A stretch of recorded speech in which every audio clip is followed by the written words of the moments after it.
Alors, amis du rêve et de l'imaginaire, bonsoir. Donc je voulais faire cette vidéo très particulière qui est importante pour moi. Et ça faisait un petit moment que je voulais la faire en fait parce que je la trouve, moi je trouve ça passionnant en fait, de savoir un petit peu comment les gens qui délirent en fait, comment les gens qui sont schizophrènes ou qui peuvent être bipolaires aussi par ailleurs, peuvent délirer aussi, peuvent ressentir en fait les choses que les gens qui sont délirants peuvent ressentir quand ils sont coupés de la réalité en fait.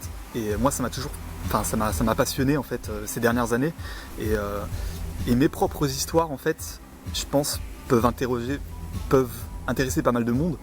Et voilà, donc je voulais faire cette vidéo très particulière pour moi et expliquer en fait ce que j'ai ressenti moi dans mes phases délirantes, le monde que je me suis créé, ce monde dans lequel il y avait plusieurs personnages en fait, hein. Je me suis créé des entités, des personnages, des anges gardiens, je m'étais créé un mode, une réalité complexe en fait, avec plein de codes, une logique complète en fait, une logique que je retrouve un peu, qui peut m'arriver de retrouver de temps en temps, que je peux recommencer à croire. Un petit peu devant, une réalité donc qui parfois revient d'assaut dans ma vie et qui me percute et qui peut me refaire un peu tomber dans cette espèce de piège un peu, ce piège dans lequel en fait qui est agréable en fait. Cette réalité pour moi elle était agréable en fait. J'ai passé les meilleures années de ma vie dans ce délire en fait, qui était incroyable. C'est incroyable de vivre en soi avec les anges. Je me levais le matin, j'ouvrais le ciel en fait. J'ouvrais le ciel, je voyais le ciel qui s'ouvrait et j'étais une sorte d'envoyé divin qui avait pour but en fait de prêcher la bonne parole à tout le monde et de réveiller les gens et de les reconnecter à eux-mêmes en fait.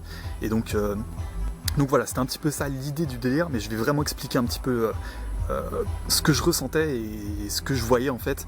Et voilà, j'espère que ça va vous intéresser. En tout cas, moi je trouve ça fascinant. Alors, donc imaginez un peu que vous êtes dans une réalité dans laquelle vous êtes le seul être vivant sur Terre qui soit vivant en fait. C'est-à-dire que dans mes phases délirantes, j'étais le seul humain qui soit vivant vraiment, tu vois. C'est-à-dire que tous les gens que je voyais n'étaient que des pantins sans vie, donc qui avaient l'impression de vivre, hein, bien sûr, un peu comme dans la Matrice, hein, c'est-à-dire que les pantins qui avaient l'impression d'être en vie, mais qui au final n'étaient qu'automatisme en fait, qui ne vivaient, qui étaient complètement endormis en fait. Et moi, mon but, c'était de capter un peu comment dire, la conscience de Dieu, entre parenthèses, je mets des parenthèses partout, de capter la vérité, simplement la vérité à travers Dieu, je la captais, il me la transmettait à travers mon instinct en fait, et plus j'étais connecté à mon instinct, à mes instincts, plus j'arrivais à percevoir cette vérité en fait, et à me sentir, plus j'allais dans le sens de mes instincts, c'est-à-dire que je finissais par ressentir Dieu, au point que je me sentais contrôlé par lui. C'est-à-dire que au final, ce n'était plus moi qui me contrôlait, c'est-à-dire que je bougeais tout seul en fait, voilà. Je laissais Dieu me contrôler, m'emmener là où il voulait et prêcher la bonne parole pour réveiller les gens que je pouvais réveiller, et puis simplement laisser les autres et me protéger contre les autres que je ne pouvais pas réveiller simplement. Je dis Dieu, mais c'est pas vraiment Dieu en fait. Ce qui me contrôlait dans cette logique-là, c'était mon ange gardien.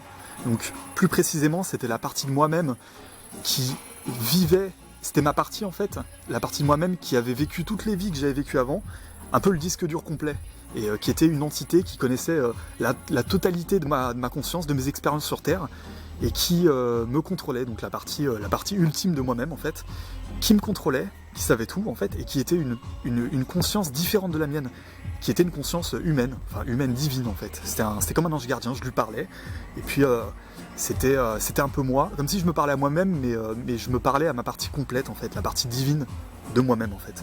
Pour les gens qui ont quelques références un peu en religion, etc. Donc la partie divine, ça serait la partie la plus connectée à la vérité, la plus connectée à Dieu au final quoi.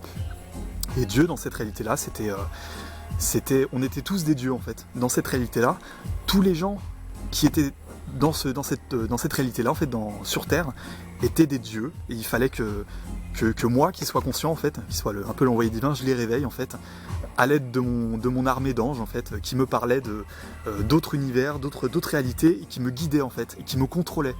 Et je liais de réelles, comment dire, de réelle complicité avec eux. C'est-à-dire que je leur parlais, ils avaient chacun, chaque personnage en fait que je m'étais créé avait son identité, avait sa manière de me parler, son humour, son univers au final. C'était des gens qui avaient vraiment, enfin je m'étais créé vraiment des entités qui étaient complètes, qui étaient incroyablement complètes. Enfin, c'est pour dire la puissance du cerveau, c'est quand même quelque chose d'incroyable en fait quoi. Et même quelque chose de complètement dingue en fait quoi. Et il m'arrive de pouvoir retomber dedans parfois, de rechuter en fait, parce que c'est tellement agréable au final de se sentir dans cette réalité pour moi, qu'au final il y a des fois où je peux me perdre pendant 2-3 jours et y recroire à nouveau, me ressentir contrôlé encore, avoir mon ange gardien qui me réveille et qui me dit putain mais je suis toujours là tu vois, et je vais te faire croire à ça en fait tu vois. Et bref, c'était quelque chose de très très puissant quoi. Et en fait, donc voilà, il y a des schizophrènes qui peuvent ressentir un peu ce genre de délire. Donc c'est pas des délires qui sont désagréables, hein. Il y a des schizophrènes qui ressentent des délires de persécution, qui se sentent contrôlés par des entités maléfiques, ou qui peuvent entendre des voix, donc des trucs, des démons au final, hein. C'est-à-dire vivre quelque chose qui soit à l'opposé en fait de ça. Mais bon, le truc pas cool en fait dans ce genre de réalité qui est quand même agréable, enfin de rêve plus ou moins qui est agréable en fait, c'est que quand on prend le traitement, quand on finit par nous enfermer, parce qu'on finit par foutre n'importe quoi dans notre vie, genre se mettre tous nos potes à dos et finir par faire des dingueries, pour protéger mon délire, moi j'ai été jusqu'à simuler ma mort dans un hôpital, enfin dans un aéroport, pardon, simuler ma mort dans un aéroport, en pleine escale entre Singapour et Paris en fait.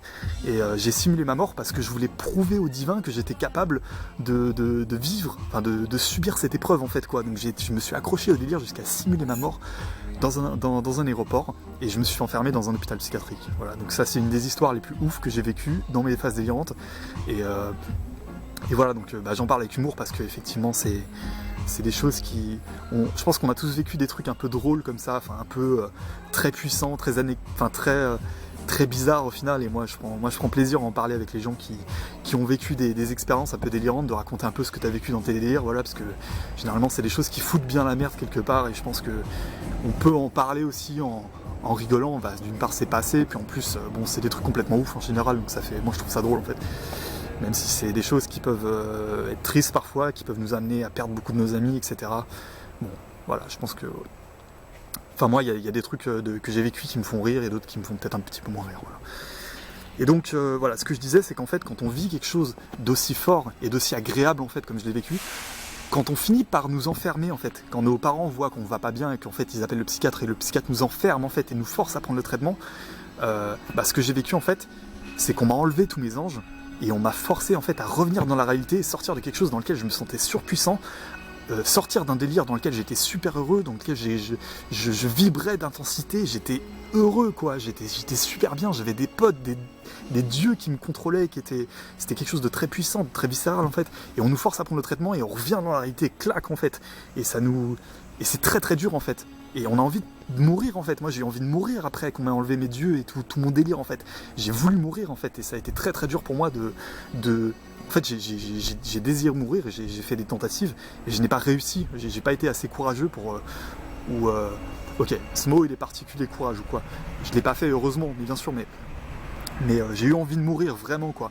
Et j'aurais pu mourir parce qu'on m'a retiré le moment le plus agréable que j'ai vécu dans ma vie quoi. Pendant 6 mois, j'étais avec des dieux, je couchais avec des divinités, enfin j'étais dans un game en fait, vous pouvez pas imaginer quoi.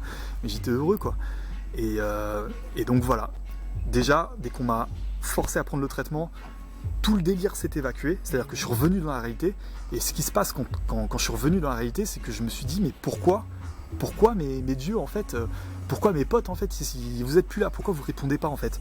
Je captais pas qu'en fait c'était le traitement qui me faisait cet effet là. Je me suis demandé, mais putain ils m'ont tous abandonné, donc je me sentais trahi quoi. Je me suis dit putain, j'ai mes guides, mes gardiens, tout ça sont partis, et c'était quelque chose de dramatique pour moi. Et au final j'étais voilà, je suis revenu dans la réalité simplement, et je me suis senti trahi, et c'est très très douloureux en fait quand on a vécu 6 mois en vivant des choses super puissantes comme ça, avec des entités que tu t'es créées mais qui étaient vivantes pour moi en fait. Dès qu'on revient dans la réalité, déjà on se sent trahi, on se dit putain mais tout le monde s'est barré, et on peut en vouloir à Dieu, on peut en vouloir à voilà, tout cet univers là en fait. Et donc il m'a fallu plusieurs mois en fait pour déjà comprendre au final que ce n'était qu'un délire. Et enfin plusieurs semaines, peut-être un mois. Et ensuite pouvoir me reconstruire en fait avec les nouvelles données, donc avec le réel, et pouvoir de nouveau vivre ma vie et pouvoir ressentir des choses grâce au réel et non pas grâce à mes projections, grâce à mon propre cerveau et mon propre univers au final, quoi. Et donc c'est un petit peu la clé en fait qui m'aide moi en tant que schizophrène à pouvoir entre parenthèses, me guérir, entre grandes parenthèses, hein, parce qu'on peut pas se guérir, mais on peut juste progresser et vivre avec ça en fait. Mais ce qui m'aide beaucoup en fait, c'est d'entretenir d'entretenir le muscle de la réalité en fait. C'est-à-dire simplement chercher à être le plus dans la réalité possible, le plus dans le réel. Et voilà, donc ne pas confondre avec l'imaginaire, ne pas confondre avec l'émotionnel qui peut être trompeur aussi, mais essayer de tenter d'aller le plus possible vers le réel. Et pour moi, ça a été le moteur un petit peu qui m'a aidé à pouvoir, entre parenthèses, avancer face à ma maladie, qui est le délire en fait. Voilà. Je vais regarder combien de temps il me reste. Alors, il me reste 2 minutes, donc je vais finir. Il me reste 2 minutes, donc je vais finir là-dessus. Alors, qu'est-ce que je voulais dire ? Voilà, donc en fait, je crois que j'ai dit l'essentiel. Et voilà, donc je voulais vous parler un petit peu de ce que j'avais pu ressentir dans mes délires. Donc je peux en parler pendant des heures, hein. J'ai eu chaque jour des expériences incroyables. C'était vraiment des instants de vie qui étaient incroyables, dans lesquels je vivais des complicités avec mes dieux. Je les sentais à côté de moi, qui est palpable en fait. Je sentais la puissance en fait de l'entité avec laquelle je parlais. C'était assez impressionnant. Et j'ai pensé peut-être à écrire un bouquin aussi, raconter une histoire en fait, qui raconterait la logique, comme dans Harry Potter, qui raconterait la logique de ça, et essayer d'en parler, de faire comprendre un peu aux gens ce que je vivais, quoi. Et je trouve ça, j'aimerais beaucoup pouvoir le faire, voilà. Et peut-être qu'un jour, voilà, j'écrirai là-dessus, et parce que j'ai eu beaucoup d'expériences, j'ai beaucoup de choses à raconter par là.